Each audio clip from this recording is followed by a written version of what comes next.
আসসালামু আলাইকুম। মাকনুজ art and cook চ্যানেলে আপনাদের সবাইকে ওয়েলকাম। এখানে আমি একটা ফতুতের ব্লগ করে দেখাবো। তো তার জন্য আমি এখানে অ্যাক্রিলিক রং দিয়ে নিচ্ছি। তো একটা ফোমের মধ্যে পাতলা একটা ফোমের মধ্যে আমি রংটাকে সেট করে একটা ব্রাশের সাহায্যে সেট করে নিচ্ছি। এখানে আমি একটা হালকা অ্যাশ কালারের ফতুয়ার জন্য নেভি ব্লু অ্যান্ড গোলাপি কালারটা সিলেক্ট করেছি। তো এখানে আমি কিছু যে রাইসগুলো আমি ইউজ করব ওইগুলোকে বেশ কিছুক্ষণ 10-15 মিনিটের মতো পানিতে ভিজিয়ে রেখেছিলাম।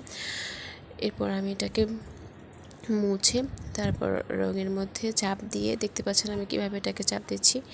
চাপ দিয়ে কাপড়ের মধ্যে একটা ভালো করে চাপ দিয়ে বসাতে হবে। তো একবারে যদি রঙটা ভালোভাবে সেট হয়ে না বসে বা কালারটা গাঢ়ভাবে না ওঠে, তাহলে একদম সেমভাবে একদম আগের ছাপটা বরাবর আরেকটা ছাপ দিয়ে নিতে হবে। তখন রঙটা খুব গাঢ়ভাবে আসবে, দেখতে অনেক সুন্দর লাগবে।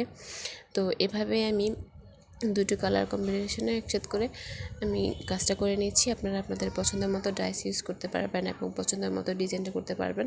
তো জাস্ট এইখানে রঙের মধ্যে প্রেস করে কাপড়ের মধ্যে সেই ছাপটা দিয়ে দিলেই ব্লকের কাজটা হয়ে যায়। তো এখানে আমি নিচের দিক দিয়ে একটা বর্ডার লাইন করেছি।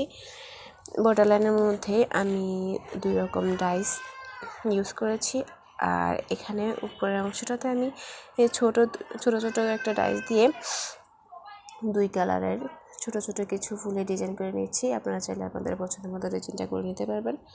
তো আশা করি আপনাদের ভালো লাগবে। Thanks for watching.